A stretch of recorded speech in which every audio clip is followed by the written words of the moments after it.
Hello everyone, I am Pawan from TCML and in this video हम आपसे बात करेंगे लैक्टिक एसिडोसिस के ऊपर कि जो लैक्टिक एसिड है इसकी क्वांटिटी हमारे शरीर में कुछ ज़्यादा ही हो गई। एंड आपको पता होगा कि लैक्टिक एसिड ये किससे बनता है, हमारे ग्लाइकोलाइसिस से। मतलब कि ग्लाइकोलाइसिस के अंदर क्या होता है, जो ग्लूकोज है वह किस में चेंज होता है, पायरुविक एसिड में। एंड अगर एनएरोबिक कंडीशन होती है तो पायरुविक एसिड क्या बनाता है, लैक्टिक एसिड। और अगर एरोबिक कंडीशन होती है तो पायरुविक एसिड क्या बनाएगा, असीटाइल CoA। और फिर क्या चलेगा, हमारा क्रेब्स साइकिल।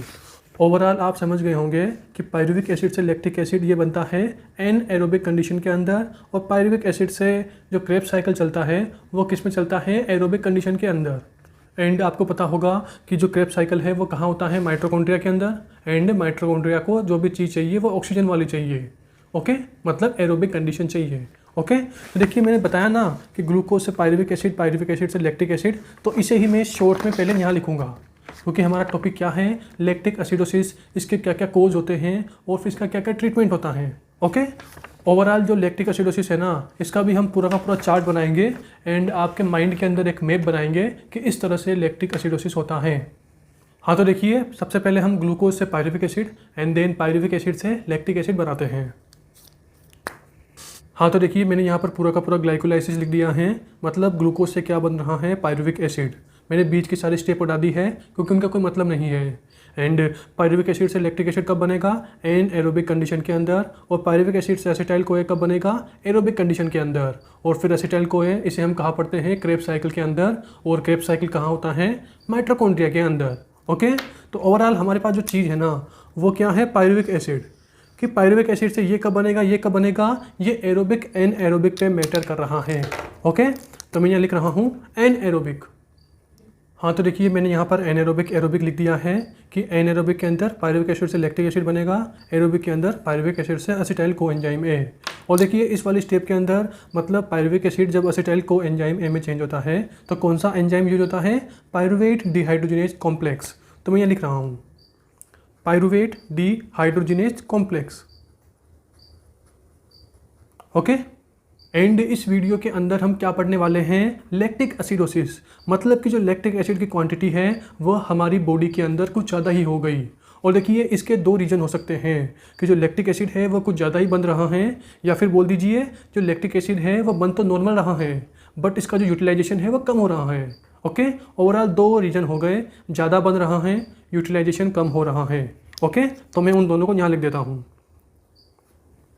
हाँ, तो देखिए मैंने यहाँ पर दो रीजन लिख दिए, सिंथेसिस ज़्यादा हो रहा है, यूटिलाइजेशन कम हो रहा है।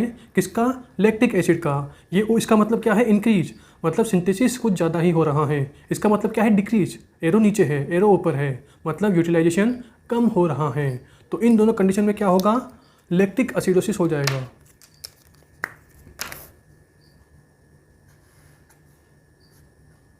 हाँ, तो देखिए मैंने सारा का सारा यहाँ लिख दिया है कि लैक्टिक एसिड का सिंथेसिस कुछ ज़्यादा ही हो रहा है, जिससे हमारे बॉडी के अंदर लैक्टिक एसिड की कॉन्सेंट्रेशन ज़्यादा हो जाएगी और उसे ही हम क्या बोलेंगे, लैक्टिक एसिडोसिस।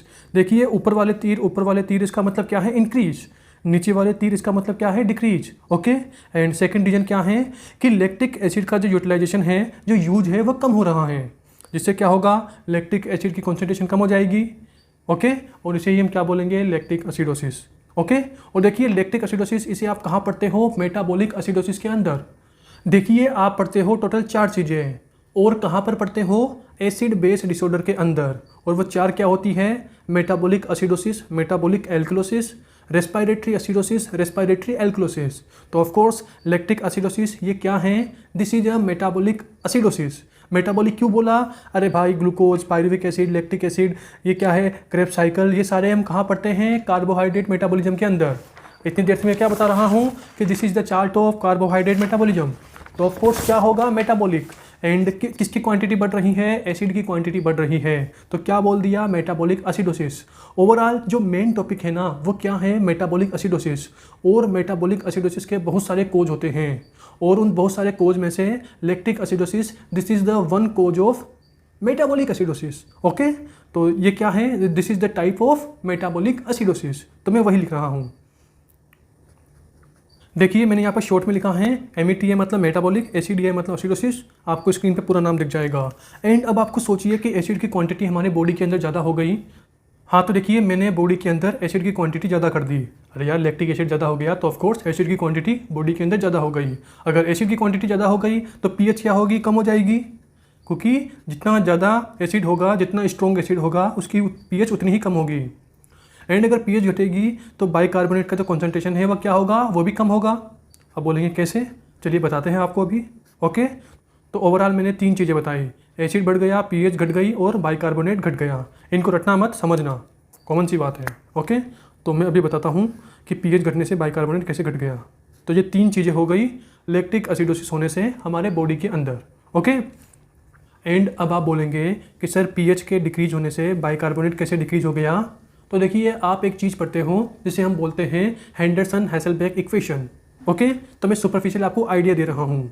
एंड उस इक्वेशन में क्या होता है, pH is equals to pKa plus log salt upon acid.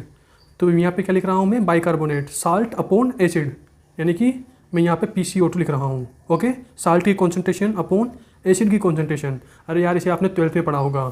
तो आप यहाँ पे खुद देख लीजिए कि अगर पीएच में डिक्रीज होगा तो ऑफ कोर्स बाइकार्बोनेट की कॉन्सेंट्रेशन है वो भी डिक्रीज होगी। मतलब बाइकार्बोनेट कॉन्सेंट्रेशन पीएच दोनों क्या होते हैं, प्रोपोर्शनल होते हैं। पीएच गिरेगी तो बाइकार्बोनेट भी गिरेगा, कॉमन सी बात है भाई। ओके, तो ये हो गया। एंड इन दोनों पॉइंट में से भी सबसे पहले हम आते हैं सिंथेसिस वाले पॉइंट के ऊपर कि जो लैक्टिक एसिड का सिंथेसिस है वह कैसे होता है, एनएरोबिक कंडीशन के अंदर। तो मैं वही लिख रहा हूँ, सिंथेसिस होगा in anaerobic condition. And second point क्या है, लैक्टिक एसिड का यूटिलाइजेशन, मतलब कि लैक्टिक एसिड का यूज कहाँ कहाँ होता है। तो देखिए, मेनली हम इसका 2 जगह यूज पढ़ते हैं। सबसे पहले क्या होगा, use for gluconeogenesis, last video में बताया था हमने। और इसका सेकंड यूज क्या है, क्रेब्स साइकिल के अंदर। ओके, तो हमने इसके पढ़ लिए 2 यूटिलाइजेशन कि यहाँ पर लैक्टिक एसिड यूज होता है। और देखिए, हमने यहाँ पर क्या लिखा है, यूज फॉर ग्लूकोनियोजेनेसिस, मतलब हमें ग्लूकोज का सिंथेसिस करना है। और यहाँ पर किससे कर रहे हैं, लैक्टिक एसिड से। तो लैक्टिक एसिड से हमें ग्लूकोज का सिंथेसिस करना है। और आपको पता होगा कि ग्लूकोनियोजेनेसिस ये कहाँ होता है, लिवर के अंदर। मतलब किडनी के अंदर भी होता है, बट मेनली कहाँ होगा, लिवर के अंदर, लिवर एंड किडनी। ये क्या लिख रहा हूँ मैं, location of gluconeogenesis, but mainly कहाँ होता है, लिवर के अंदर। ओके, एंड देखिए, जो लैक्टिक एसिड है इसका मेनली सिंथेसिस कहाँ होता है, मसल के अंदर। मतलब कि लैक्टिक एसिड मसल के अंदर बना और इससे जो ग्लूकोज बनता है वो बनता है लिवर के अंदर। ओके, ओवरऑल क्या प्रॉब्लम है हमारे पास कि हमें लैक्टिक एसिड को मसल से लिवर तक ट्रांसपोर्ट करना पड़ेगा। एंड इसके लिए हम क्या पढ़ते हैं, कोरी साइकिल। तभी मैंने ग्लूकोनियोजेनेसिस के आगे एरो लगाकर क्या लिख रखा है, कोरी साइकिल। और ये कोरी साइकिल क्या करता है, जो लैक्टिक एसिड होता है उसे मसल टू लिवर ट्रांसपोर्ट करेगा और जो लिवर के अंदर जो ग्लूकोज बनता है उसे लिवर टू मसल ट्रांसफर करेगा। देखिए, जो कोरी साइकिल है इसकी एक डिटेल वीडियो हम अपलोड करेंगे क्योंकि इससे सेपरेट क्वेश्चन पिकअप होता है। अभी आप क्या समझो, कोरी साइकिल मतलब कि 3 चीज़ें क्या, सबसे पहले होगी हमारे पास मसल, सेकंड पे होगा ब्लड और तीसरे नंबर पे क्या होगा, लिवर। ओके, तो ये 3 चीज़ें क्या हैं, कोरी साइकिल है। मैं इनको ग्रीन कैसे लिख देता हूँ, ये मैं किसकी बात कर रहा हूँ, कोरी साइकिल की। ओके, मतलब कि मसल से लिवर की तरफ लैक्टिक एसिड मूव करता है, क्योंकि लैक्टिक एसिड का जो मेन सोर्स है वो क्या है, मसल के अंदर लैक्टिक एसिड बनता है। इसीलिए जो लैक्टिक एसिड है वो मसल से लिवर की तरफ मूव करेगा। एंड लिवर, मैंने यहाँ लिख ही दिया कि लिवर के अंदर क्या होता है, ग्लूकोनियोजेनेसिस, मतलब लिवर के अंदर लैक्टिक एसिड से ग्लूकोज बनता है। तो ओवरऑल जो ग्लूकोज है वह लिवर से मसल की तरफ मूव करेगा, क्योंकि लिवर के अंदर ग्लूकोनियोजेनेसिस होता है, ग्लूकोज का सिंथेसिस होता है। आई होप आप समझ रहे होंगे। और देखिए, मैं एक और बात आपको बताना चाहता हूँ कि जो ग्लूकोनियोजेनेसिस है वह कहाँ हो रहा है, लिवर के अंदर, किडनी के अंदर। एंड अगर लिवर के अंदर कोई डिजीज़ हुई, किडनी के अंदर कोई डिजीज़ हुई तो ग्लूकोनियोजेनेसिस नहीं हो पाएगा। अगर ग्लूकोनियोजेनेसिस नहीं हो पाएगा मतलब लैक्टिक एसिड का यूटिलाइजेशन है, जो लैक्टिक एसिड का यूज है वह नहीं हो पाएगा। अगर लैक्टिक एसिड का यूज नहीं हो पाया तो क्या हो गया, लैक्टिक एसिड का यूज डिक्रीज हो गया। एंड अगर डिक्रीज हो गया तो लैक्टिक एसिड की कॉन्सेंट्रेशन बढ़ जाएगी और क्या हो जाएगा, लैक्टिक एसिडोसिस। किस कंडीशन के अंदर, लिवर डिजीज़ के अंदर, किडनी डिजीज़ के अंदर। तो सेकंड पॉइंट मेरा वही होगा, जो मैंने यहाँ पर लिवर और किडनी लिखा है उसे आप सेकंड पॉइंट के अंदर लिखो। ओके तो इसका मतलब क्या है कि ग्लूकोनियोजेनेसिस कहाँ होता है, लिवर के अंदर, किडनी के अंदर, और मेनली कहाँ होता है, लिवर के अंदर। तो मैं लिवर को स्टार मार्क कर रहा हूँ। एंड अगर इन दोनों में कोई भी डिजीज हो गई तो ऑफ कोर्स क्या हो जाएगा, लैक्टिक एसिडोसिस हो जाएगा। तो इसी को मैं आगे एरो लगा के लिख रहा हूँ, डिजीज़। ओके तो मैंने ये क्या लिखा है, disease in liver and kidney. अगर लिवर और किडनी में कोई भी लफड़ा हो गया तो क्या हो जाएगा, लैक्टिक एसिडोसिस। देखिए मैंने मेनली 2 रीजन बताए थे लैक्टिक एसिडोसिस होने के। वो क्या है, सिंथेसिस ज़्यादा हो गया, यूज़ कम हो रहा है, यूटिलाइजेशन कम हो रहा है, किसका, लैक्टिक एसिड का। तो अभी मैंने यूटिलाइजेशन की बात की, और यूटिलाइजेशन में भी किसकी बात की, ग्लूकोनियोजेनेसिस की। ओके एंड अभी हमें एनएरोबिक कंडीशन की बात करनी है, पीडीएच कॉम्प्लेक्स की बात करनी है। ओवरऑल अभी हमें बहुत सारी बात करनी है किसके अंदर, लैक्टिक एसिडोसिस के अंदर। तो बची हुई बातों को हम बताएंगे आपको नेक्स्ट वीडियो के अंदर। और देखिए जो चार्ट आपको यहाँ पर अभी दिख रहा है, इसे हमने हमारी ऑफिशियल वेबसाइट nmeda.com पे अपलोड कर दिया है, और वहाँ से आप इस चार्ट को डाउनलोड कर सकते हैं और इसका प्रिंट आउट निकाल सकते हैं।